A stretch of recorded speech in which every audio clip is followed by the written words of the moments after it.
Okay, so let's go ahead and get started. So thanks everybody for joining. So as you can see on your screen, this is a webinar and demo that will cover release 52 of VEuPathDB resources. My name is Omar Harb and I direct scientific outreach and education for the VEuPathDB project. I'm joined today by Evelina Basenko, who's based at the University of Liverpool, Mark Hickman, who's one of our developers based at the University of Pennsylvania, and Suzanne Warrenfels, who's based at the University of Georgia. And each of us is going to present a certain aspect of this webinar. Before we get started, just some basics. In your GoToWebinar panel, you should see a chat section or question and answer panel. So feel free to ask questions there. We will try and answer them throughout the webinar, either verbally or by typing an answer to you. Also, this webinar is being recorded, and so if you miss something or you want to share it with colleagues, you will have access to that. And I will show this in a few seconds. But we have a page. Actually, the link is on this slide right here. We have at the bottom of the slide. We have a page that lists all upcoming webinars and all past webinars, including links to the YouTube recordings. Okay, so Mark, can you go on to the second slide, please? So as I indicated, NIAID, which is one of our major funders, is running an impact survey to understand the impact of the bioinformatic resource centers. So if you did not know, VEuPathDB is one of two bioinformatic resource centers. VEuPathDB focuses on protozoan parasites, vectors, and hosts, vertebrate hosts. And also fungi, but there's a second BRC which focuses on viruses and bacteria. And so those are the two major bioinformatic resource centers, and NIAID is conducting an impact survey to understand how people use these resources and their impact in their research. So answering the survey is important, and it takes only 5 minutes. So please go ahead and take some time to do that. The link is in the chat and also posted on our websites. So today's webinar, we are going to take you on a tour. We're not going to cover every single data set. I think we had a total of close to 100 new data sets loaded in VEuPathDB in the last release, which was last week. We do have releases once every 2 months, and not each one of our resources gets data. Obviously, that depends on what's available at the time. But we do try and release data sets regularly for each of our releases over the year, once every 2 months. So today we will cover, as I mentioned, we'll highlight some of these data sets, how you can access them, and how you can ask questions about mine the data sets. As you might know, VEuPathDB focuses really on allowing you to ask your own questions of the data and not simply replicating what was presented in a paper. And so hopefully you appreciate, if you don't so far, hopefully today's demo will show you how you can take advantage and leverage the underlying data. We also add new features in all of our resources, and today we're going to highlight some of these features to start off with, and I'm going to turn it over to Mark Hickman, who's going to describe one of these new features involving assigning enzyme commission numbers to genes. Go ahead, Mark, all yours. Great. Yeah, we're excited to offer you new features, and one of the new features is improving our algorithm to predict EC numbers. So that's described here in the new features news on our website. And what you can see here is a little description of this new algorithm. And just to give you a little bit of introduction, EC numbers are, for many of you know this, enzyme commission number, which is a way of classifying systematically enzymes and their functions and their substrates and their products. And you may have seen some on our website. I can't go to the next page for some reason. Excuse me for a moment.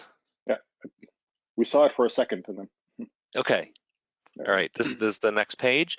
You may have seen this already on our website. So here's a gene page at Plasmodium, and a particular gene, which is known to be a kinase.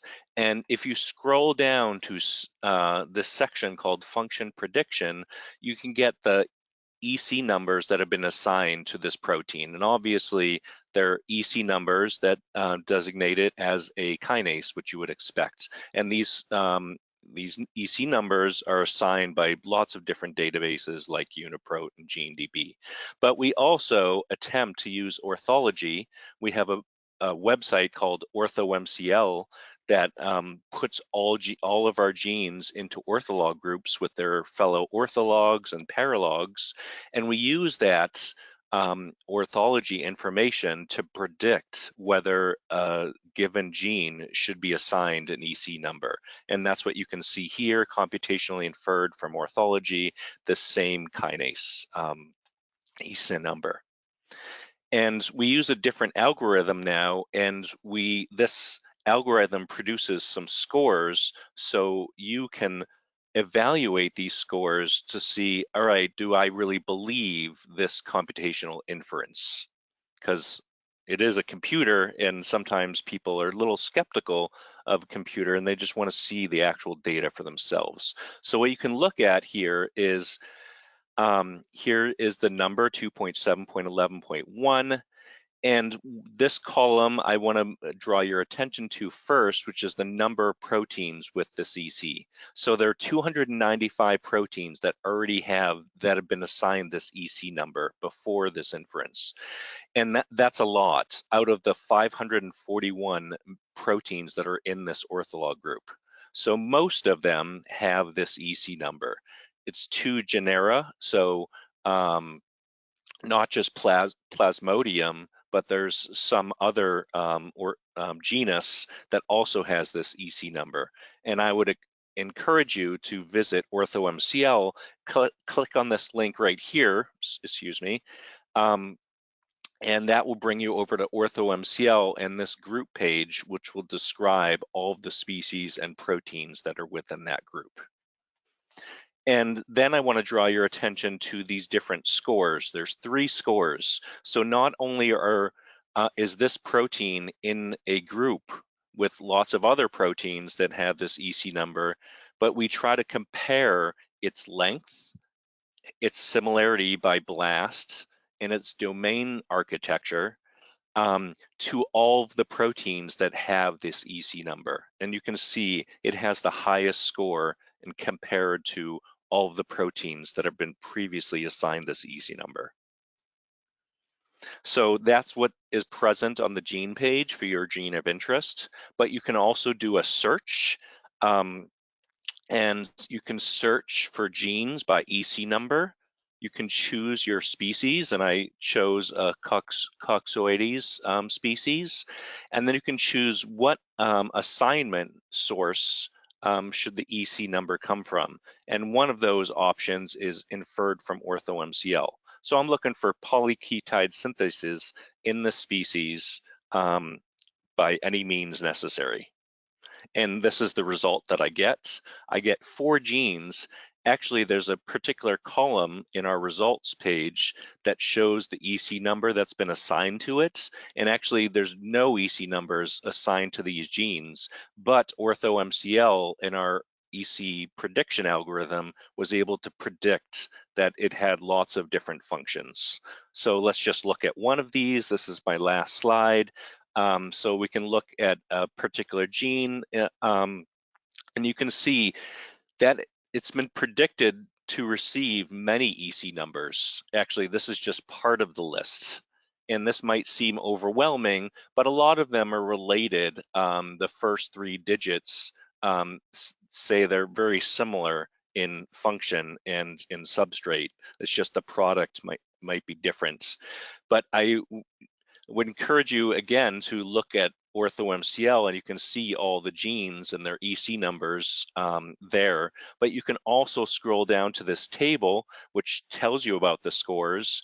And I sorted by the number of proteins with the EC number, and 430 proteins had 2.3.1, which is basically the non-specific version of a ketide synthase and lots of other types of proteins. And you can see it's scored really well in its length and in its blast sequence and domain architecture. And it's seen in 43 different genera out of 133 in the group.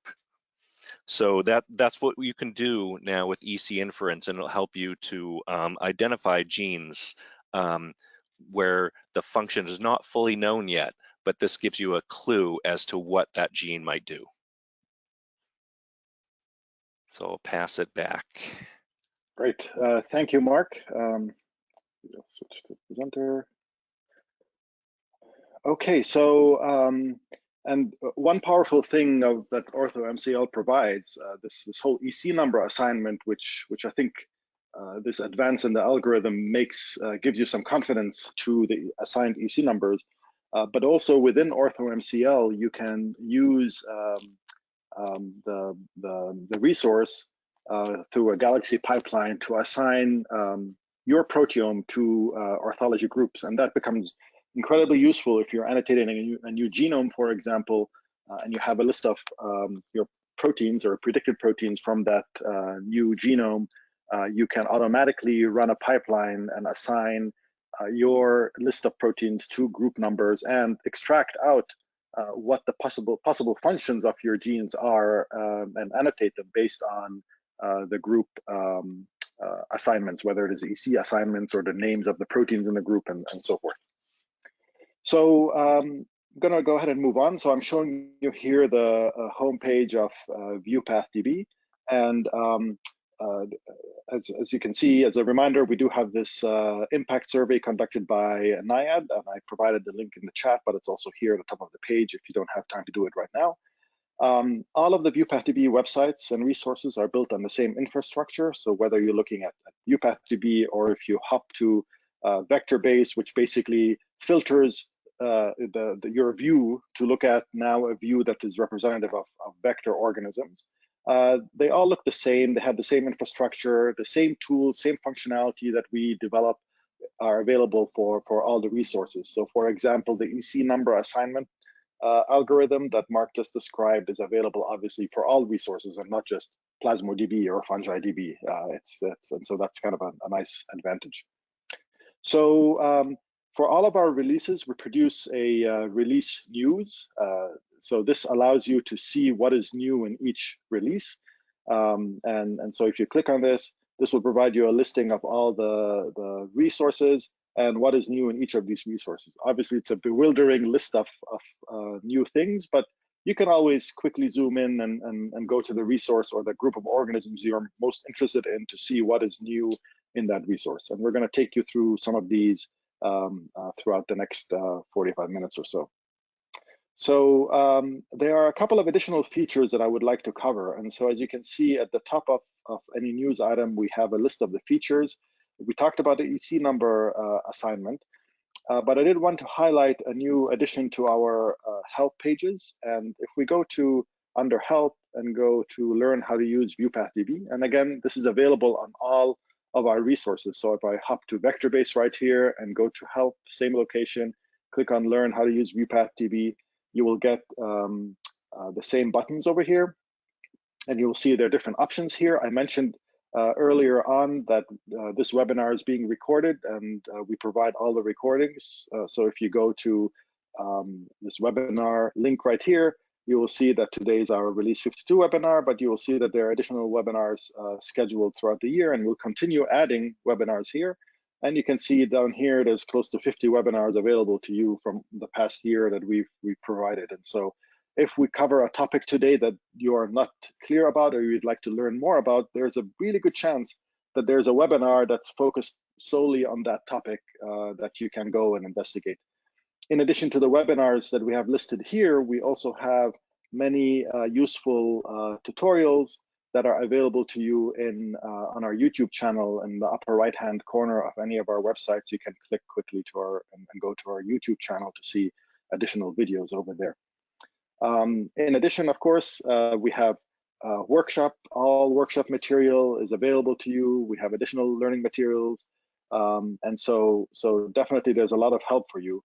But we're very excited about a new feature that we've added in this release, and that is an FAQ, frequently asked questions. And as with any resource, we get some question asked to us more frequently than others. Just so you know, we get many emails weekly from our Contact Us link, covering anything from asking us basic questions on how to use the resource, or letting us know about features that would be useful to include, or new data sets. So they vary, and so we encourage these emails. But out of those Contact Us emails, and also from what we see on social media and meeting you at conferences, we've learned about some things that are frequently asked. And so we're trying to provide you with a list of these here. This list will continue expanding. Each of these frequently asked questions is in a form of a question, obviously, and you can click on this, expand it, and you'll get a really short vignette that guides you through the process. For example, can I upload a list of my own gene IDs in a strategy so I can ask questions about my own list of gene IDs? And the answer is yes, and here's a quick way of how to do this. And so let us know, obviously, feel free to look at this and let us know if there are additional features that or questions that you've heard asked frequently you would like posted here, and we're happy to do that.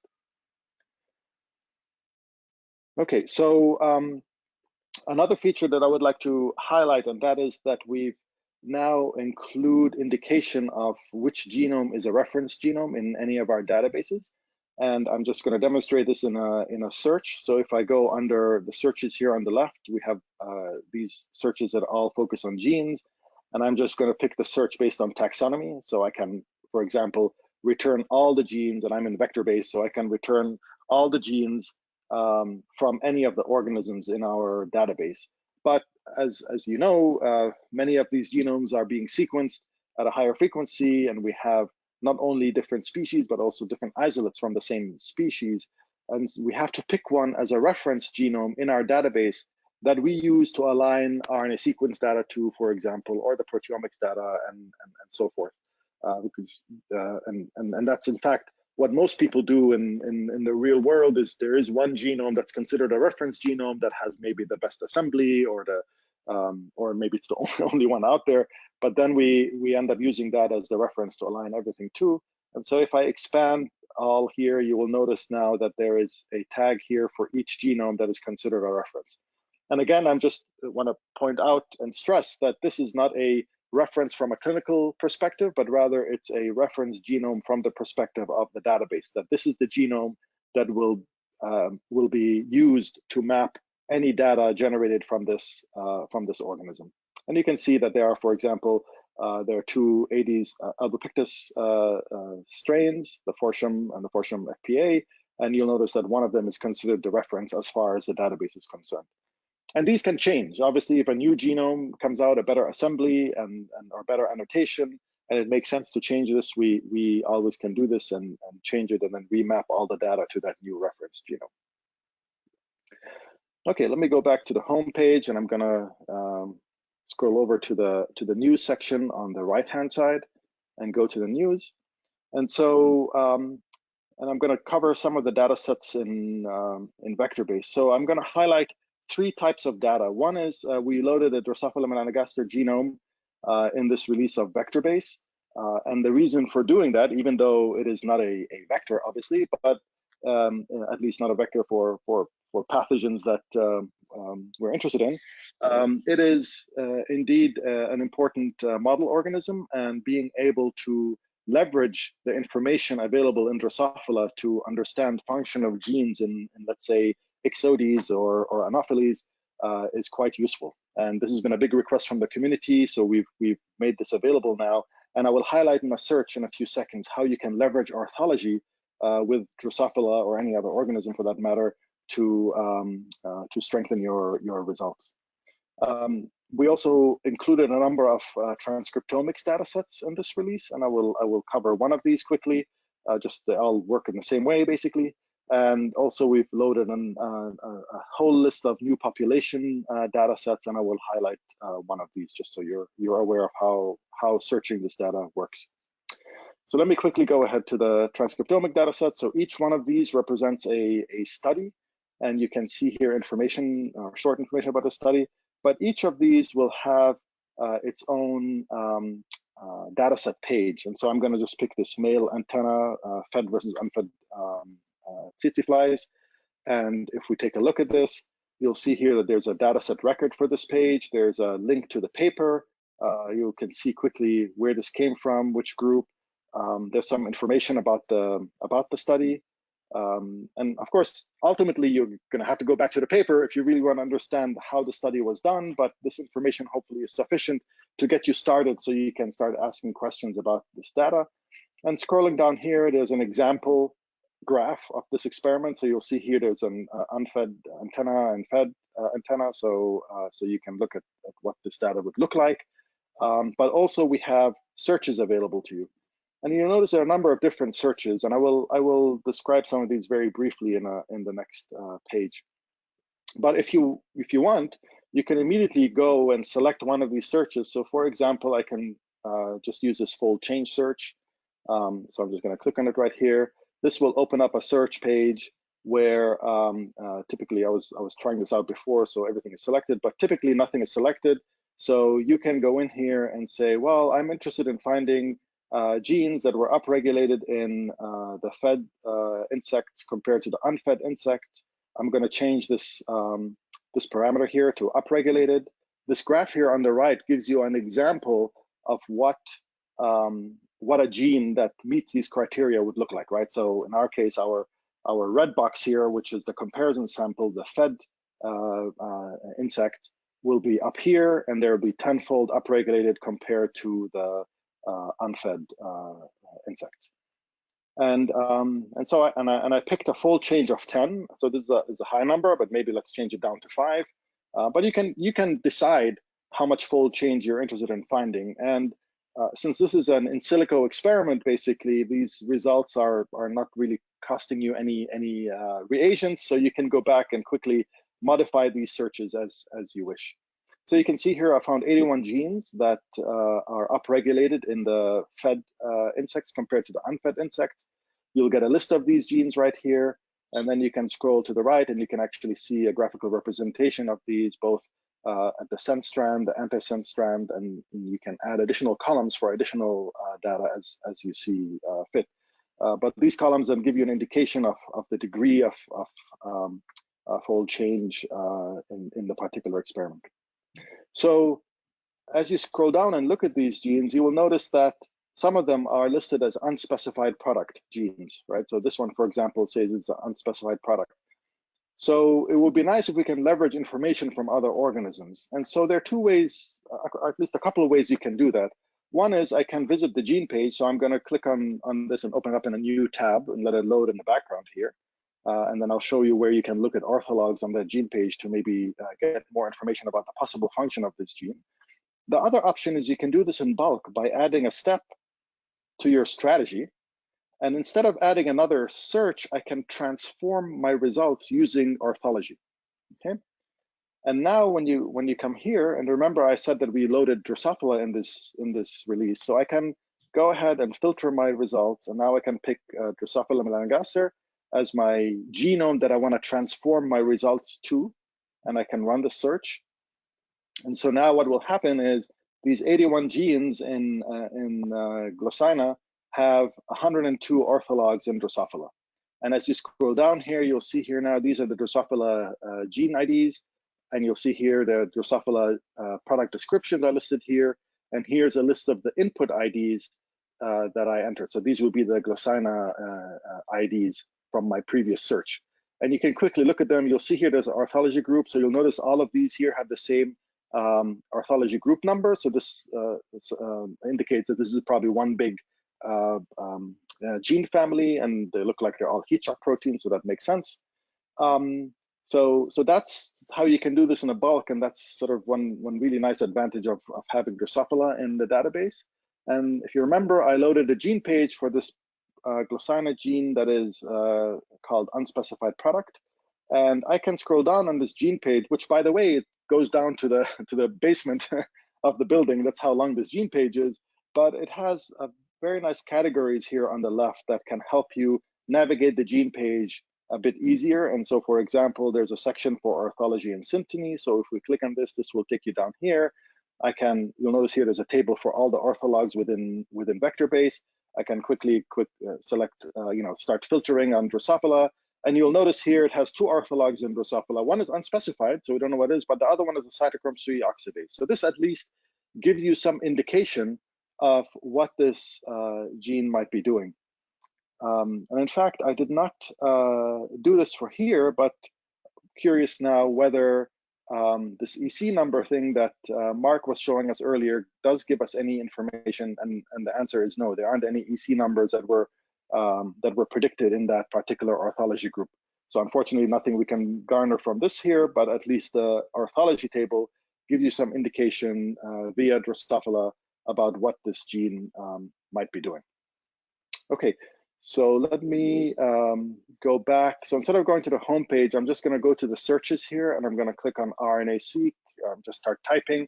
So these are all the searches for RNA-seq evidence. I will click on this, and now you'll notice here, this gives you a list of all the searches that are available from all the organisms. So you'll notice here on the left are the organisms. In the central portion is the name of the study. You can click on this little, or mouse over this little question mark. It'll give you more information, including a link to the paper. You'll notice here there's a new icon right here. So this allows you to quickly see what is new in this release and find the data sets that are new. And that's in case you're just looking for that. You can filter up here. So if you're interested in an experiment where malaria was in the name of the experiment, so an example of mosquitoes infected with malaria with Plasmodium, and then RNA-seq was performed on them, so you can find those experiments right here. But also what you will notice is that there is a number of different searches available to you for each study. So depending on the type of experiment, if it had biological replicates, then we have a differential expression query available for you. So if I click on this, you'll notice that you will get a search here that allows you to select two samples to compare to each other, but then play around with the p-value based on the biological replicates. Okay, go back to the home page and back to the news, and I'll highlight one more thing before I turn it over to Suzanne, who will cover some of highlights of data sets from our other databases. And so again, as I mentioned, we've loaded a number of transcriptomic data sets. We talked about Drosophila loaded in the database. We also loaded a number of population data sets, and those are surveillance studies, and you can see here there's a link to a map, and I'm just clicking randomly on one of these just to pull up a map. And so this tool is called MapView, and it is an exploratory tool that allows you to look at all the surveillance studies that are available in VectorBase. This turns out to be a very nice resource. It allows you to really filter and navigate around different studies. So we clicked on one of them, and so here's this study, or this particular record. This particular study has over 5,000 records. I can click on this and then explore the data a little bit more. For example, I can click on this table, and now I can see exactly what was collected in this particular study. I can go ahead and click away and delete that filter that I had up here. And what will happen now is the map will populate with all the available studies from all over the world. Basically, we can move around. You can select which study you want to focus on and investigate further, or you can filter the study based on available data. So for example, you may be interested in studies that have pathogen detection in them. So I can easily click on this filter right here. So now I'm looking at all the studies that have pathogens in them. I can select one of these, for example. I'm just randomly picking one close to where I live, basically. And now you'll see here there's the insects or the vectors that were collected. But now you get a bit more data. So graphically, you can look and see by year what was collected and what pathogen was detected. And so you could see, for example, here a spike in West Nile virus infected insects that goes down and up again. And then at the same time, there are insects that contained equine virus right here. So so again, that's just a nice way for you to be able to explore the data. You can search for a study, for example, by typing a keyword like malaria, for example. And as you start typing that, you will see studies that have the word malaria in them, and you can specifically focus on them. And so there's a lot of functionality here, and I would encourage you to take advantage of this map as you explore data. Okay, so I will stop here and turn it over to you, Suzanne, unless there are any questions that anybody wanted me to answer. There were two questions. One was about dictyostelium, whether that will be added to the database, and another about what sense and antisense mean. Okay. I texted in an answer to the sense and antisense RNA-seq, but maybe we should look up when dictyostelium. Yeah, we don't have dictyostelium on the schedule. Obviously, it would make sense. There are many model organisms out there that would be really cool to add. I would encourage you to send us a contact us link. So just go to any of our websites and click on the contact us link, and make that as a formal suggestion for a data set that will be useful to include in our databases. Dictyostelium is certainly included in OrthoMCL. So if you scroll down to the bottom of any of our pages, you'll see a link to all of our resources, or you can go under About and click on the sites, and you'll see a short link to any of our resources. And then you can go to OrthoMCL, and Dicty is definitely here, and you can query the OrthoMCL database based on many genomes that are available in the resource. I think there are something like 150 core genomes, but a total of over 300 or 400 genomes included in the orthology clusters. And so from that regard, it is included. And just to highlight one additional orthology feature that you can use, for example, in my strategy here, I'm going to click on Add Step, and now I'm going to look for genes based on their phyletic pattern. And so if I just type phylo, you see this orthology phylogenetic profile search. So you can select this, and now you can actually select the type of orthology profile you want your genes to have. So for example, my previous search was for genes in the background here, these were all Drosophila genes. And if I'm interested in finding any of these genes that do not have orthologs in Dicty or in humans or in whatever you want from the database, you can go in here and you can start, and I'm just randomly picking here just for the sake of time, but you can go in here and start selecting here C. elegans, for example. I can select, for example, I want only genes that have orthologs in C. elegans, for example. And so we can select this and run the search. And so this will then return out of these 102 Drosophila genes that I found. I'm basically asking now, show me the ones that also have orthologs in C. elegans. And so you can really tailor this profile search in a nice way to leverage the data. Even if the genome is not in the database, leveraging this orthology tool or leveraging the data through the orthology tool is incredibly powerful. And if you've answered the antisense dataset question, then I won't spend time on it right now here. That sound good? Okay, so let me go ahead and switch it to you. I'll make you the presenter. And there we go. Okay, do you see Plasmodium? Yes. Okay. All right, so I'll review the new data in Plasmodium, ToxoDB, and TriTripDB, and then I'll concentrate on an RNA-seq dataset in Plasmodium to demonstrate the breadth of data mining strategies in VEuPathDB. Right, so I'll go to the news in Plasmodium. And so what you see here is that we've have a bunch of new data in Plasmodium. We've added the genome of Haemoproteus, which broadens the species range in Plasmodium. We also have two transcriptomic data sets, a liver time course and a new look at the asexual life stages. We have a phosphoproteomics data set.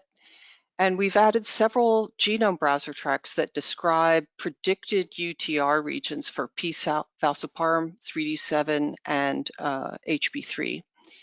If you click on this link right here, you can directly go to that data. Sometimes this takes a while to load, so I've already actually opened it up. And it's great for comparing the difference in strains for predicted UTRs. This is a relatively thorough study that they did. They performed RNA sequencing couple of different RNA sequencing techniques to fully analyze UTR regions. And you can see that there are definitely differences between the strains. And if you're interested in that, you can zoom in and see that for HB3, the UTR region here is predicted to be very small compared to the other two genes. So that's really interesting data. So I'd like to go back and concentrate now on this X-erythrocytic stage transcriptomes. And I have, let me pause. I have some slides set up just to give sort of an overview of the experiment. Okay, you should see the Plasmodium life cycle. Yes. Mm-hmm. So the Plasmodium life cycle is relatively complicated, and it's split between the sexual mosquito stage and the reproductive host stage. The host stage includes an initial liver stage before the red blood cells become infected. The liver infection produces merozoites, which then go on to infect the erythrocytes. The erythrocytic stages are relatively well studied compared to the liver stages, and this new RNA-seq data that we have in Plasmodium defines the transcriptome during the liver stages.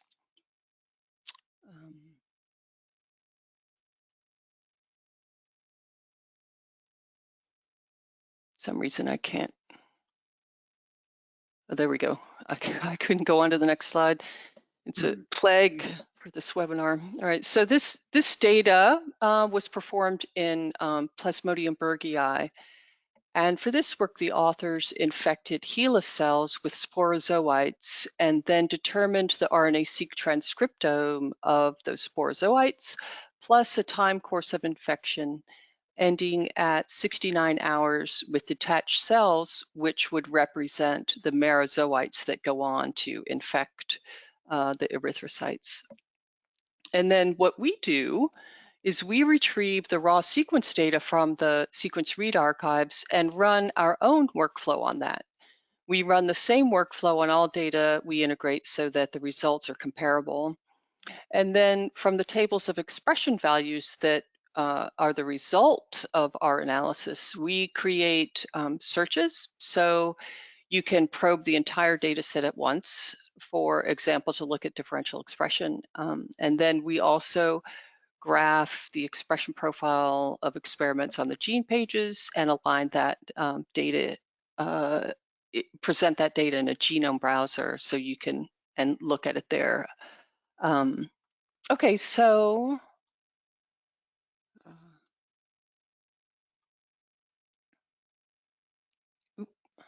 sorry. So let's go to Plasmodb and then look at the data. I'm going to search for genes based on transcriptomics and RNA-seq data. And the first thing that we notice, first thing we need to do is choose a data set, and we want this one here,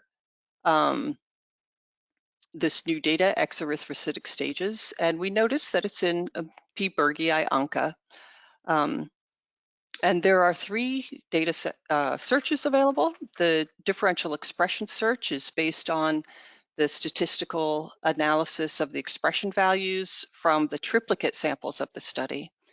The fold change is a similar analysis, but calculates fold change without statistics, which allows for comparing groups of samples to each other.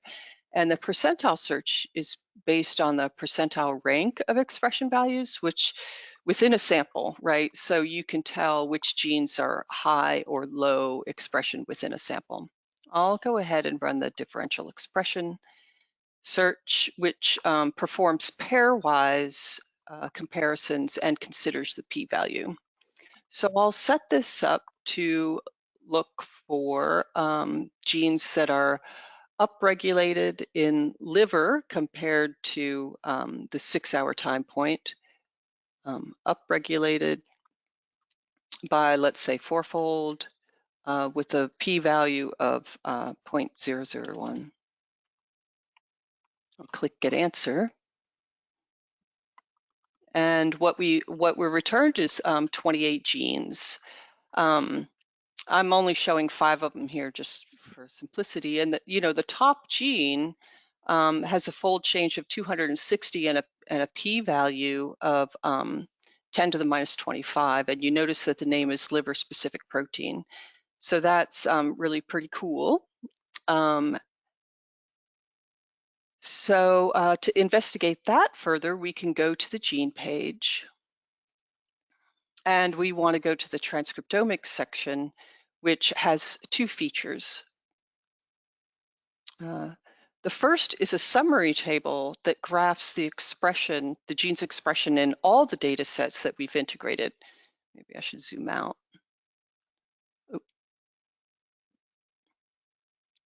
Right, so on this axis here, we have all the experiments for P-Burgii that we've integrated. And along the bottom axis here is our TPMs. I can change from what is now log 2 to the linear scale, and we can see that the range of values within this experiment is much greater than the range of expression values in these other experiments. So that's really useful. I'll go ahead and close that. And what we see then is a table of transcript expression where each row is one of these experiments. And I can see scroll down to our experiment and see, the expression profile across all of the samples. There is a data table, and I can also get a quick view of the coverage. And since we're on the gene page, right, we can look at all other data associated with this gene. For example, we can go to gene ontology information and look at Go terms. We can look at synteny, which is always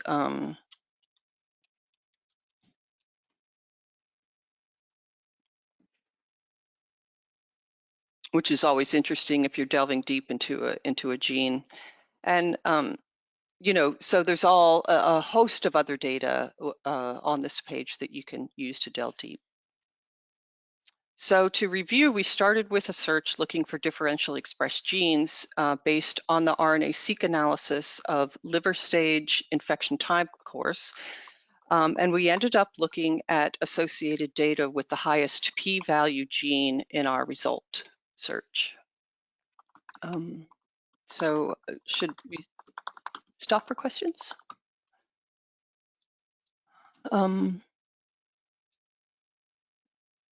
I've been sorry, typing away. I Okay. didn't realize I'm unmuted, so hopefully I wasn't being too bothersome with my typing. But I was just answering some questions. There was a question just quickly regarding what do we do with single-cell RNA-seq data and how do we account for variability there between the different technologies? And I mean, obviously, that's a very good question.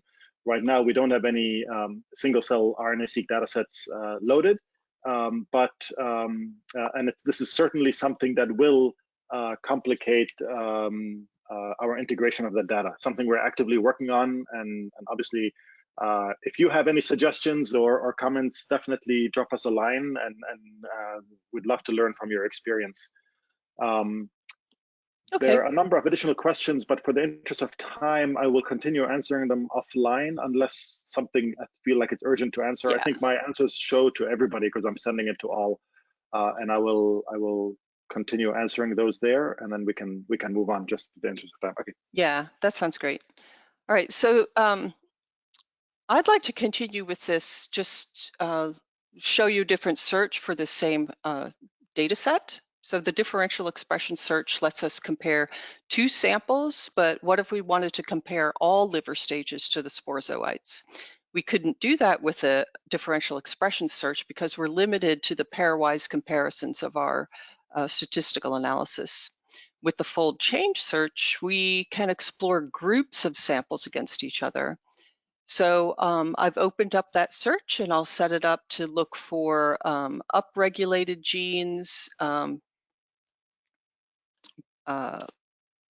fourfold upregulated genes in in liver stages compared to sporozoite. So I'll choose all of the liver stages and click Get Answer. And what we see is that we're given 2,728 genes, but very different from our differential expression search. And you know, to look at this data, to interpret the results of the search, you'll probably want to go and look at the graphs. So this first one here is DNA J protein, and although it had a fold change of 2,866, I could look at the graph and see that we probably don't want to concentrate on this because the statistics probably don't identify it as differentially expressed. The second protein here has a 2,000-fold, and it looks much better, right? So the error bars are within in that sample. So I just want to demo how to get to the Genome Browser. I'll go to this gene page and it's a very quick way to get to the Genome Browser within that data, you know, focused on your gene of interest. And this can take a while to set up. So I have actually already opened this up in another browser.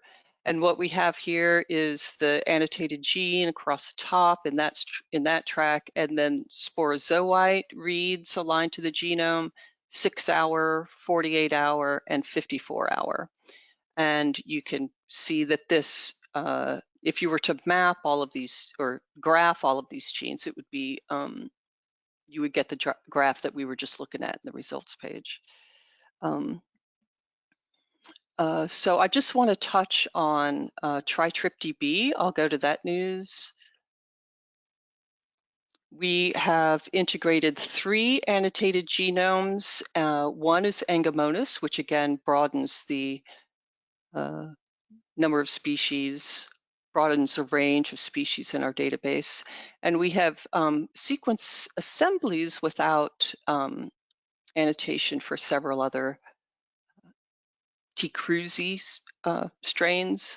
And our annotators have been working. They have improved the functional data on in 4 different organisms on this many genes. And your user comments that you entered on gene pages actually do get reviewed. We've reviewed, you know, 103 of those in 2 different organisms for this release. ToxoDB also received an annotated genome for T. gondii RH. Previously, we only had the mitochondrial genome for that, so that might be something you'll be interested in.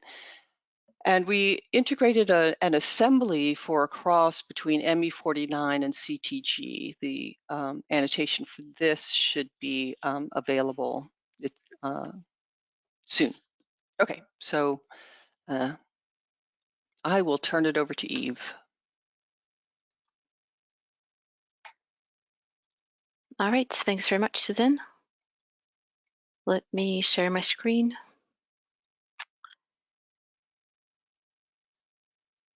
Do you see FindDB screen? Yep. All right, great. All right, we have almost out of time, so we have 10 minutes. So I'll go ahead and highlight a few things in the recent release. In release 52, we have integrated several new genomes which were annotated or not, and these include model organisms, pathogens, yeast, filamentous fungi, and also dimorphic fungi. We have also have a list of interesting SNPs and transcriptomics data sets, and we have updated the phenotypic data in Aspergillus fumigatus from the recent publication, and that is now available as a search.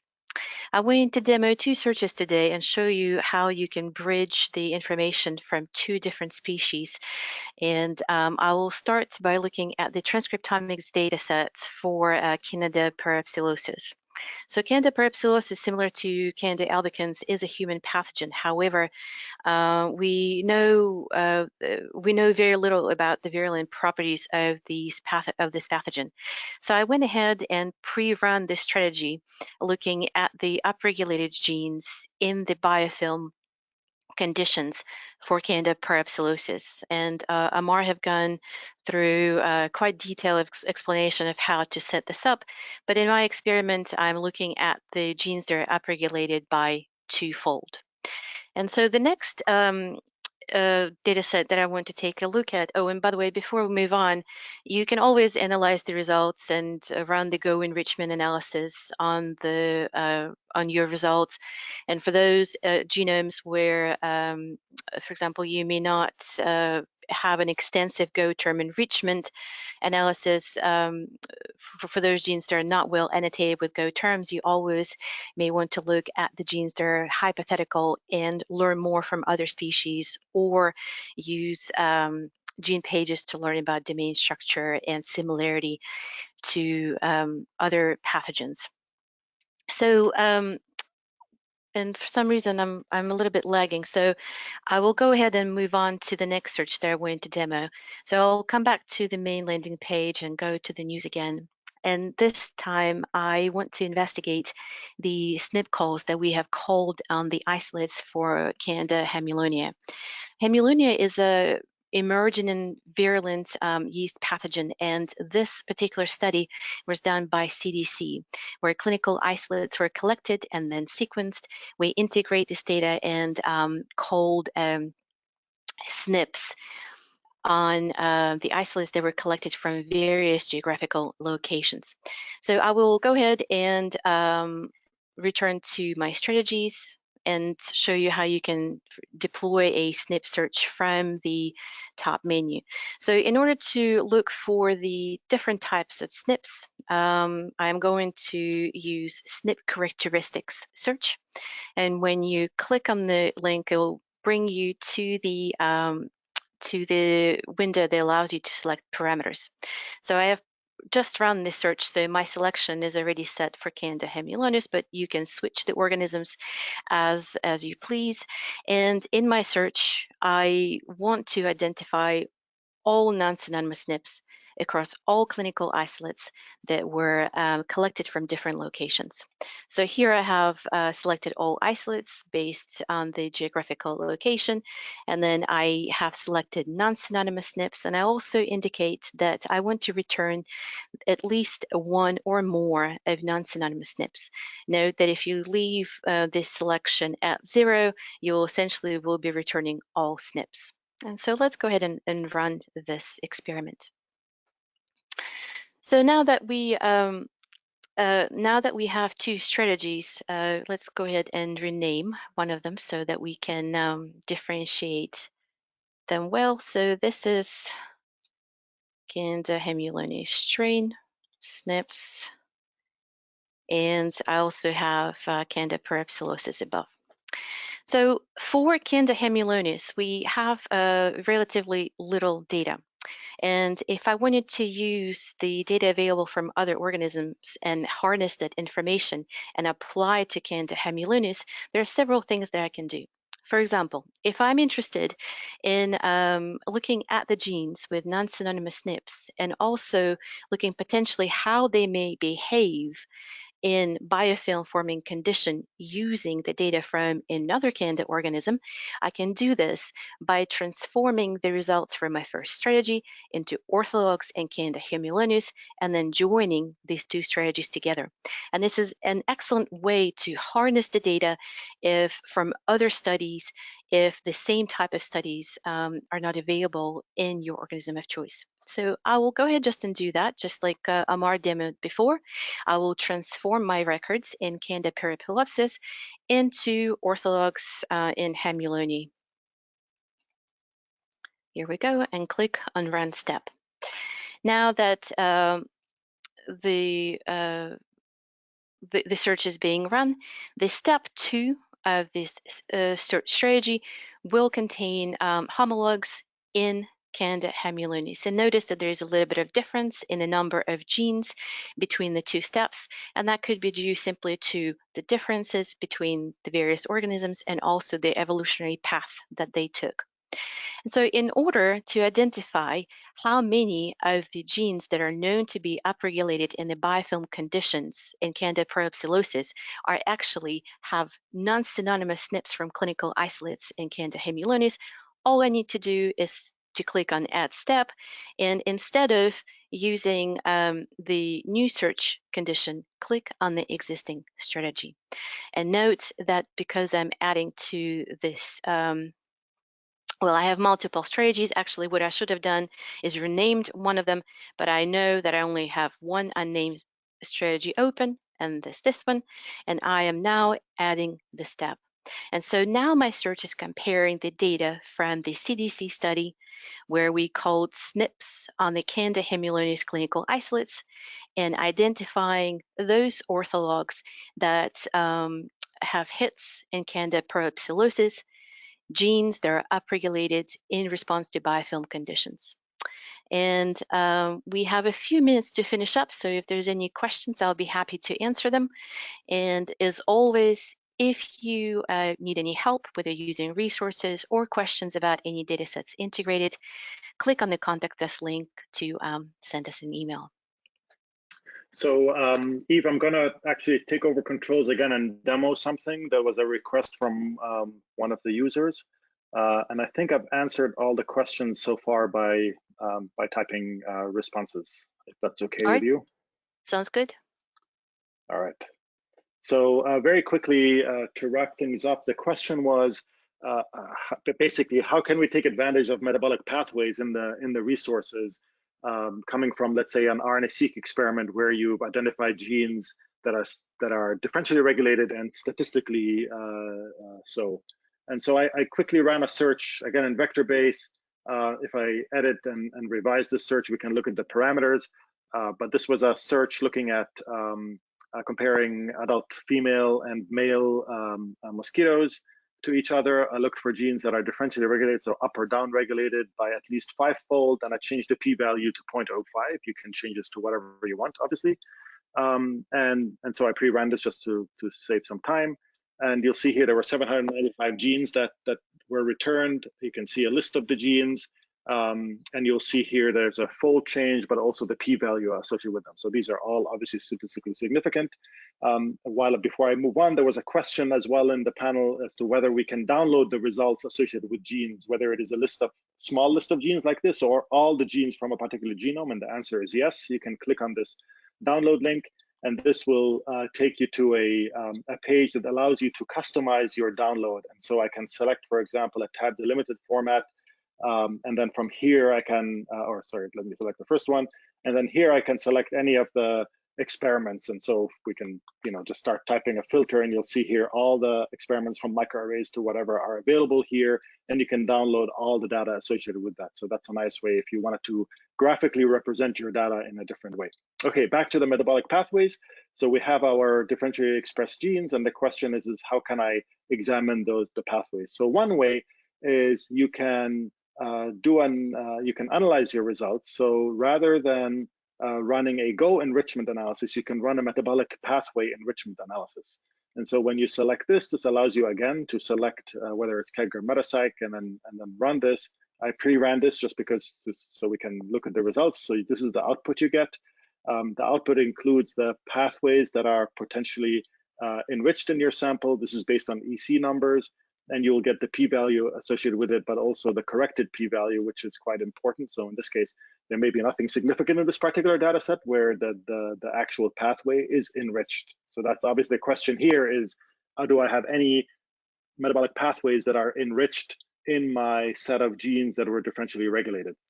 Another way of looking at metabolic pathways, so let's say you don't care about enrichment, you're just curious about what are the metabolic pathways represented by these statistically significant, differentially regulated genes.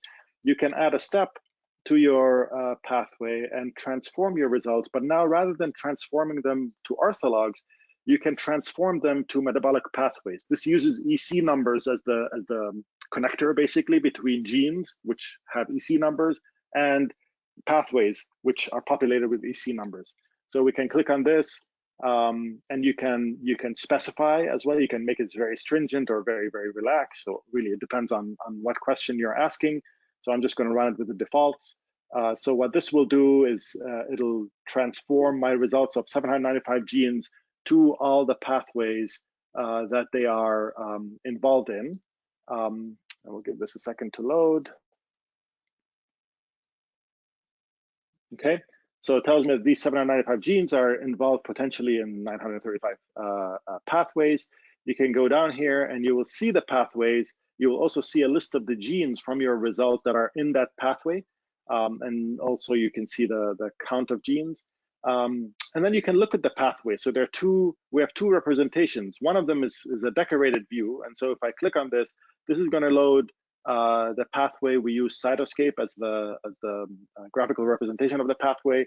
And you will see here that, let's give it a second. It might take a few seconds to load. I picked one of the bigger pathways, so hopefully this will load. But once it loads, the little graphics there will show you which genes from your search are present in the pathway, and they'll be highlighted in orange. So we'll give this a second more to load. Maybe I'll go back and pick a smaller pathway, or let's see.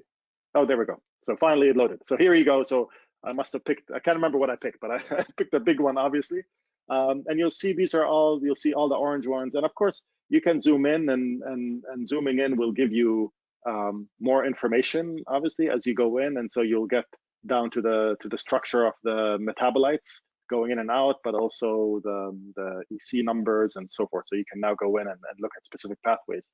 The other thing you can do, I won't actually press on it because it'll take a while with such a big pathway, but you can decorate a pathway by experiment. And so I can pick from any of the experiments that are in VectorBase. For example, I'm looking in VectorBase here, and then this will allow me to, once I select one of these and paint, it will graphically represent that pathway, that experiment in the pathway. So you'll get little graphics here that show you the graph, basically, and then you can explore it further and quickly see which metabolic, which enzymes are up or down regulated in a particular experiment.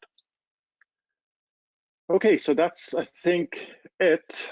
Hopefully that answered your question, and I will, obviously, if not, as usual, click on the Contact Us link or drop us an email, obviously, to the Contact Us link and ask the question again, and let us know that you were looking for something different if that doesn't answer your question. Also, for any of the questions we answer today, let us know if something is not clear and you prefer a, you're looking for a different answer.